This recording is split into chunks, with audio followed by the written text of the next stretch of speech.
बात जानी चाहिए कि हरियाणा में फिर से 10 की 10 सीटें पर कमल खिलने वाला है। मेरे साथ दोनों हाथ उठाओ, सभी लोग पीछे तक उठाए दोनों हाथ, विजय के संकल्प की मुट्ठी भींचिए और प्रचंड आवाज से बोलिए, भारत माता की, भारत माता की। मंच पर उपस्थित बोलो जय श्री राम।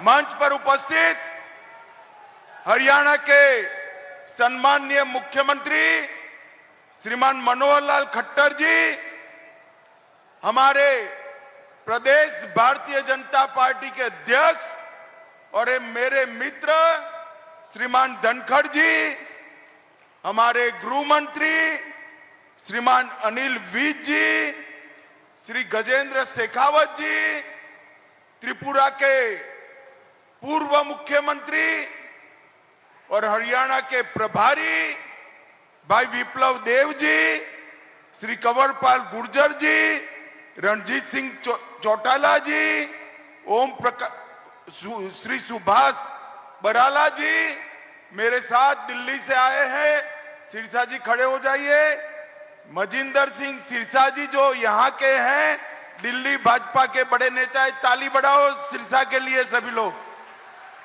और आज मंच पर बैठे हुए मंत्रीगण, विधायकगण, सांसदगण, हमारी बहन जो यहाँ से लोकप्रिय सांसद है, और आज सुनीता बहन के साथ बैठे हुए सारे सांसद महोदय, और आज की सभा में यहाँ पर उपस्थित प्यारे भाइयों बहनों माताओं और मेरे जिगर के टुकड़े जैसे युवा मित्रों, आप सभी को नमस्कार। सबसे पहले हरियाणा की पवित्र भूमि, जहां गीता की रचना करने के लिए श्री कृष्ण ने जिस भूमि को तय किया, वो हरियाणा की भूमि को प्रणाम कर कर मेरी बात की शुरुआत करना चाहता हूं। मैं अभी अभी गुरुद्वारा चिला साहब में मत्था टेक कर आया, जहां स्वयं प्रथम गुरु नानक देव जी महाराज 40 दिन तक रहे, और दसम पिता ने भी जहां जब पंजाब छोड़ा तो यहीं पर निवास किया। ये पवित्र गुरुद्वारा और इस भूमि को मैं प्रणाम करता हूं। मित्रों, मैं जब भी आता हूं हरियाणा, तब हमेशा इस बात को याद करता हूं कि जब जब भी देश पर संकट आया, तो ये पंजाब हरियाणा की भूमि ने चट्टान बनकर देश के दुश्मनों के सीने छल्ली कर दिए, अपना रक्त बहाकर मां भारती को हमेशा के लिए सुरक्षित रखा। मैं वो हरियाणा की वीरांगना माताओं को भी प्रणाम करता हूं, जिन्होंने देश को एक नहीं अनेक बलिदानी बेटे दिए और हंसते हंसते अपने बेटे को भारत मां की सुरक्षा के लिए समर्पित कर दिया। मैं वो माताओं को भी प्रणाम करना चाहता हूं। हरियाणा खिलाड़ियों की भूमि है। देश को अगर मेडल मिलता है तो हर तीसरा खिलाड़ी हरियाणा से होता है। यहां जब खेलों की शुरुआत हुई, मैंने मनोहर लाल जी को कहा, मनोहर लाल जी जरा दिल बड़ा कर कर ये धाकड़ खिलाड़ियों के लिए करिए, और मनोहर लाल जी ने भी 9 साल में खिलाड़ियों के लिए ढेर सारी योजनाएं जाहिर की है।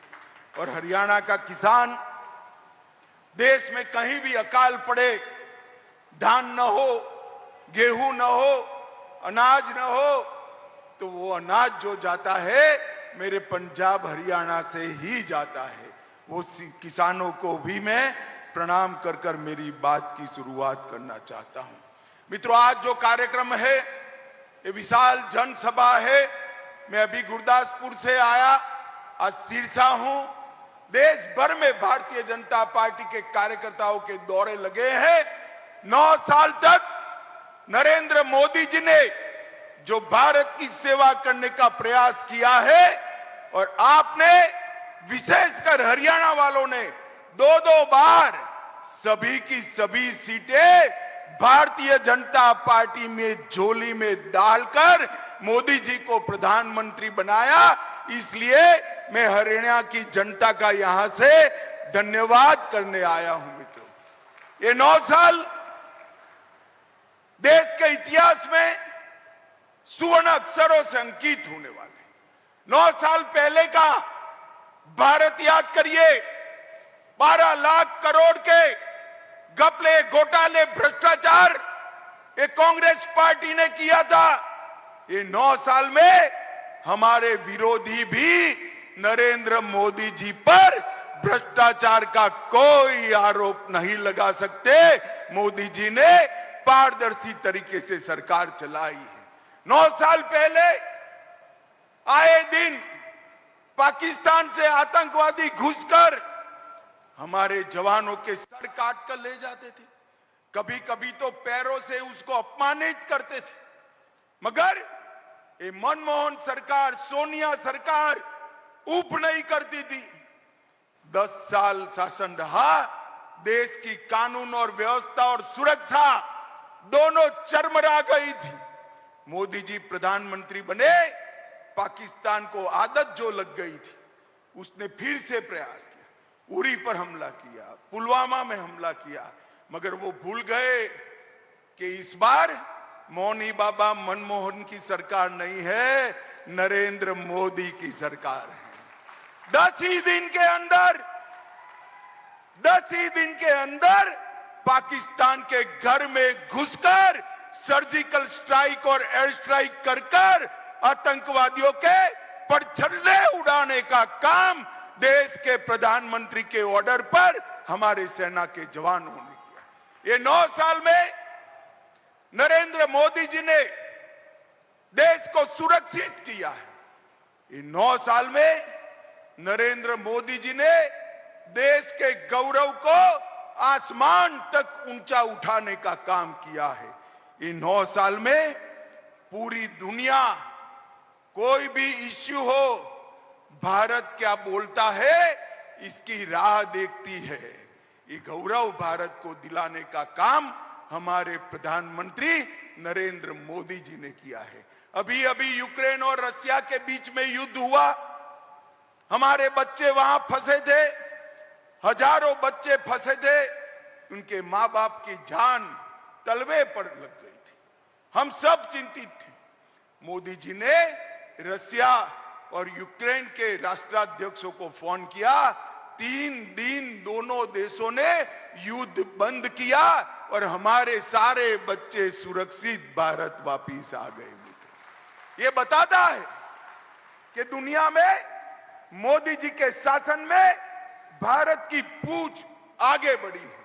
ये 9 साल में मोदी जी ने देश के गरीबों को एक नई आशा देने का काम किया है। हर गरीब को घर, हर गरीब के घर में गैस, हर गरीब के घर में नल से जल, हर गरीब के 5 लाख तक का आरोग्य का पूरी चिंता, हर गरीब को प्रति व्यक्ति प्रति माह 5 किलो अनाज, और इसके साथ साथ गैस की सिलेंडर। और मैं आपको पूछना चाहता हूं, हजारों की संख्या में आप बैठे हैं, मुझे बताइए भाई, कोविड का दोनों टीका सबका लग गया है या नहीं लग गया है? हाथ ऊपर करिए तो। लग गया है ना? 25 पैसा भी देना पड़ा है। कोविड जैसी महामारी में पूरी दुनिया आश्चर्यचकित है। भारत ने 130 करोड़ लोगों को दोनों टीके लगाकर कोविड से सुरक्षित करने का काम देश के प्रधानमंत्री नरेंद्र मोदी जी ने किया है। माताओं, भाइयों, बहनों, कोविड के वक्त भी ये पॉलिटिक्स नहीं छोड़। राहुल बाबा ने कहा कि कोविड का टीका तो मोदी टीका है, मत लगाइयो, मगर किसी ने नहीं सुनी उनकी। सबने टीका लगाया। अंत में वो भी एक दिन रात को अंधेरे में टीका लगाकर आ गए। मित्रों, जो कांग्रेस पार्टी भ्रष्टाचार कर रही थी, जो देश को सुरक्षित नहीं रख पाई थी, उसने कोविड जैसी महामारी के समय भी राहुल बाबा एंड कंपनी ने पॉलिटिक्स करना नहीं छोड़ी। ये मोदी जी के 9 साल भारत गौरव के 9 साल हैं। मोदी जी के 9 साल गरीब कल्याण के 9 साल है और मोदी जी के 9 साल भारत के उत्कर्ष के 9 साल है। मित्रों, आज कोविड के बाद पूरी दुनिया मंदी के चपेटे में है। उस वक्त भारत के अंदर नरेंद्र मोदी जी की नीतियों के कारण मंदी दस्तक नहीं दे पाई है। ये हमारे लिए बहुत बड़ी बात है। मित्रों, आज नरेंद्र मोदी जी के नेतृत्व में भारत आगे बढ़ा है। मोबाइल का सबसे बड़ा दूसरा उत्पादक बना, ऑटोमोबाइल का तीसरे नंबर का उत्पादक बना और स्टील का सबसे बड़ा उत्पादक बना है। अभी अभी मोदी जी G7 की बैठक में गए, कोई प्रधानमंत्री उनके ऑटोग्राफ मांगता था, कोई राष्ट्राध्यक्ष इनसे अपॉइंटमेंट मांगता था और अफ्रीका गए तो किसी ने तो पैर छूकर आशीर्वाद भी दिए। मित्रों, ये सम्मान नरेंद्र मोदी जी को मिला है, वो नरेंद्र मोदी जी का सम्मान नहीं है, ये भारतीय जनता पार्टी का सम्मान नहीं है। ये सम्मान जो नरेंद्र मोदी जी को मिल रहा है, विदेशों में मोदी मोदी मोदी मोदी मोदी के नारे लग रहे हैं, ये नारे मोदी जी के सम्मान के लिए नहीं है, ये नारे सिरसा, हरियाणा और भारत के 130 करोड़ की जनता के सम्मान के नारे हैं। मोदी जी ने दुनिया में भारत को आगे बढ़ाया है। किसानों के कल्याण की बात हुड्डा साहब करते हैं। हुड्डा साहब को मैं चैलेंज देने आया हूं सिरसा की भूमि पर। हुड्डा साहब, 10 साल आपकी सरकार चली, कितना धान, कितना गेहूं खरीदा, हिसाब लेकर आ जाओ आप। सबसे ज्यादा धान, सबसे ज्यादा गेहूं अगर किसी ने खरीदा है, सबसे ज्यादा दाम से खरीदा है तो नरेंद्र मोदी जी ने खरीदा है। मित्रों, नरेंद्र मोदी जी ने खरीदा। 2023-24 में 260 लाख मैट्रिक टन गेहूं खरीदा और धान 385 लाख मैट्रिक टन करा। सिर्फ इस वर्ष में ही 47,000 करोड़ रुपए का गेहूं खरीदने का काम हुआ है और अब चेक भी आपके अकाउंट में सीधा ही जमा हो जाता है भैया, बीच में कोई बिचौलिया नहीं आता है। हुड्डा साहब, आपकी सरकार अनेक साल रही, कभी 6,000 रुपया किसान को सीधा नहीं भेजा। हमारे मनोहर लाल जी ने 52 योजना लाई, आप कई साल मुख्यमंत्री बने, 52 योजना नहीं लाए। किसानों को क्रॉप परिवर्तन के लिए भी आपने कभी कोई काम नहीं किया। मित्रों, ये हुड्डा सरकार जो थी, ये 3D सरकार थी। 3D का मतलब है, 1D दरबारी, अपने दरबारियों की सरकार थी। दूसरा D दामाद की सरकार थी। कौन सा दामाद, समझ रहे हो ना? अरे समझ रहे हो या नहीं समझ रहे हो? दिल्ली के दामाद की बात कर रहा हूं, समझ रहे हो ना? एक दरबारी, एक दामाद और तीसरे डीलरों की सरकार थी। मनोहर लाल जी ने तीनों डी को समाप्त कर दिया है। मित्रों, मनोहर लाल खट्टर एक प्रकार से पहले पूरे हरियाणा के मुख्यमंत्री थे।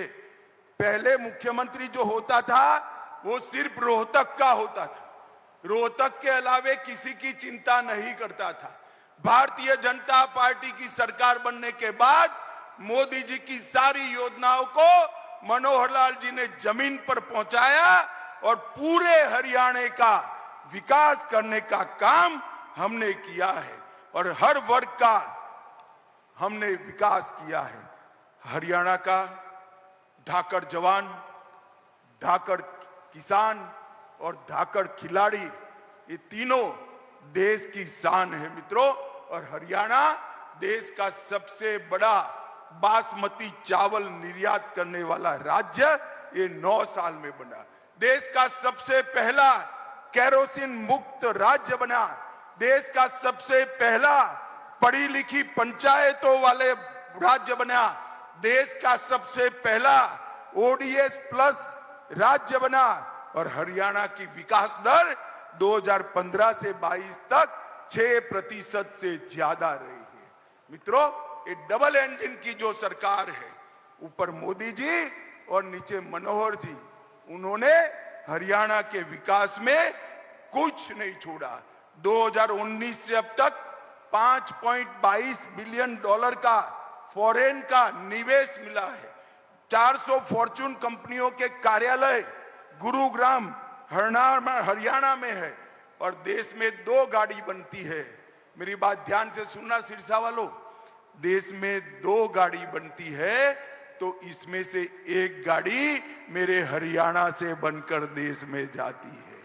50% गाड़ियां हरियाणा से बनती है। आज मैं जब यहां आया हूं तब चौधरी देवीलाल जी को भी जरूर याद करना चाहता हूं। देवीलाल जी ने हरियाणा के किसानों के लिए ढेर सारे सपने देखे थे और किसी ने तो पूरे नहीं किए। हमारे नरेंद्र मोदी जी ने इसको पूरा करने का काम किया है। मित्रों, हरियाणा नशे का शिकार बन रहा है।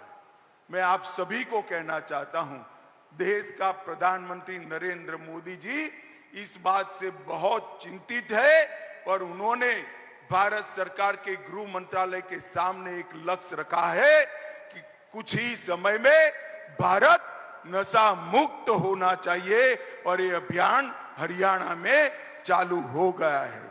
मित्रों, सिरसा में भी ये 9 साल में बहुत कुछ हुआ है। 1513 करोड़ रुपए का किसानों को बीमा का क्लेम दिया है हमने। राष्ट्रपति द्रौपदी मुर्मू ने 22 एकड़ भूमि पर 1000 करोड़ के साथ मेडिकल कॉलेज की आधारशिला रखी। सिरसा फतेहाबाद मार्ग का निर्माण चल रहा है। कई नए पुल बन रहे हैं।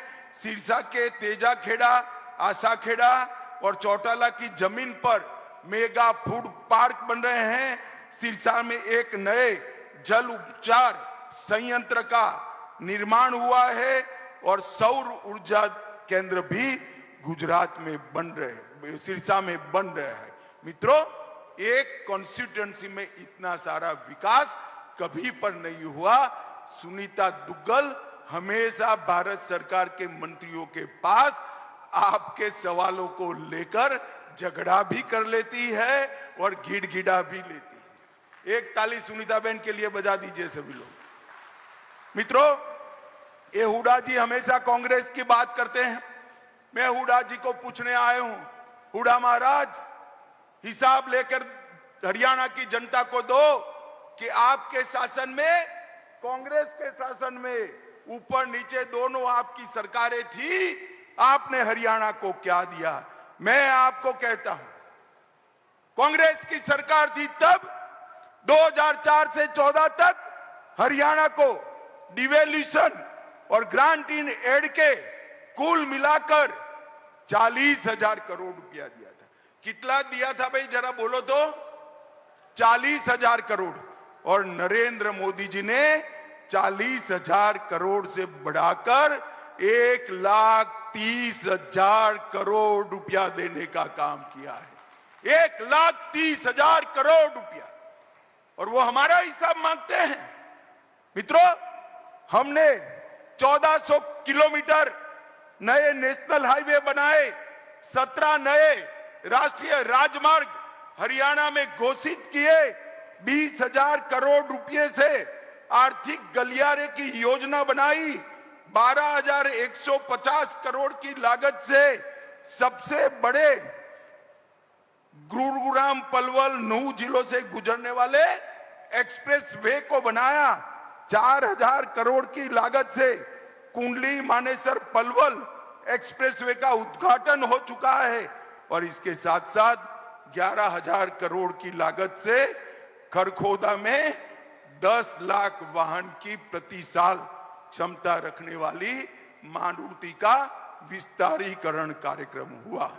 कई सारी संस्थाएं दी, कैंसर, राष्ट्रीय कैंसर इंस्टीट्यूट, 710 बेड, 100 एकड़ भूमि पर श्री कृष्ण आयुष विश्वविद्यालय, भारतीय सूचना प्रौद्योगिकी संस्थान सोनेपत, NID हरियाणा, ढेर सारी संस्थाएं दी। और मित्रों, 20 लाख किसानों को हर साल 6,000 रुपया मिल रहा है। जल जीवन मिशन 30 लाख लोगों के घर में नल से जल पहुंचा है। आयुष्मान भारत के लाभार्थी 82 लाख है। 7.5 लाख शौचालय बन चुके हैं। 1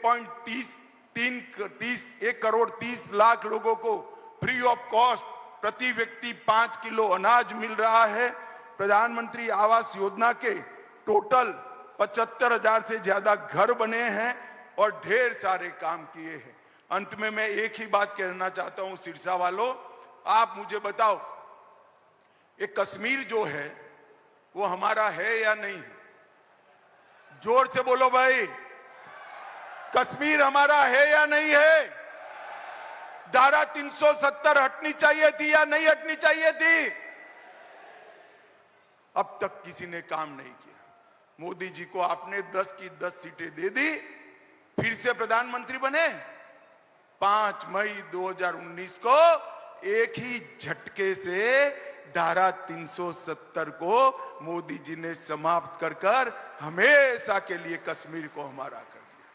और ये कांग्रेस वाले कहते थे मत करिए मत करिए। मैंने पूछा राहुल बाबा को क्यों न करे, तो कहे कश्मीर में खून की नदियां बह जाएगी। राहुल बाबा, खून की नदी छोड़ो, किसी की कंकर चलाने की भी हिम्मत नहीं हुई है ये नरेंद्र मोदी सरकार। माताओं, भाइयों, बहनों, हरियाणा के आशीर्वाद से आपने 2 बार मोदी जी को प्रधानमंत्री बनाया है। 2024 में भारतीय जनता पार्टी के कार्यकर्ता आपके पास आएंगे, हाथ जोड़कर आपका आशीर्वाद मांगेंगे। मैं भी आज हरियाणा की जनता को अपील कर जाता हूं कि फिर से एक बार 10 की 10 सीटें मोदी जी की झोली में डालिए और देश को दुनिया में नंबर 1 बनाने के लिए 2024 में मोदी जी को प्रधानमंत्री बनाइए। मुझे बताओ, 24 में मोदी जी को प्रधानमंत्री बनाओगे क्या? अरे जोर से बोलो, बनाओगे? भाजपा सरकार बनाओगे? 300 से ज्यादा सीटों के साथ बनाओगे? तो मेरे साथ दोनों हाथ उठाइए, उठाइए दोनों हाथ, मुट्ठी भींचिए और प्रचंड आवाज से बोलिए, भारत माता की, भारत माता की, वंदे वंदे वंदे। आप सभी का बहुत बहुत धन्यवाद। नमस्कार। बहुत बहुत धन्यवाद आदरणीय गृह मंत्री जी। अब मैं आग्रह करूंगी कि ये जो बैलगाड़ी हमारे हरियाणा की पहचान है, भाई गोविंद जी और हमारे अध्यक्ष जी, ये सब मिलकर इनको देंगे। हमारे आदरणीय मंत्री जी को, हमारे केंद्रीय गृह मंत्री जी को, अमित भाई शाह जी को देंगे। बहुत बहुत धन्यवाद।